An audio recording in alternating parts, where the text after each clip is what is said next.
that's what they did, is they gave us these too good to be true things. They got us all addicted, and then they started jacking up the prices. And so now you'll see the restaurants have been gotten screwed. And so what they have to do is they have to charge you typically a higher price on the apps than they would in person.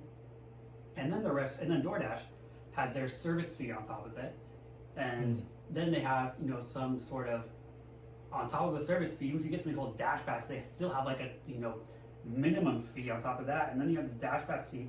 And then, after all these fees, you're paying double.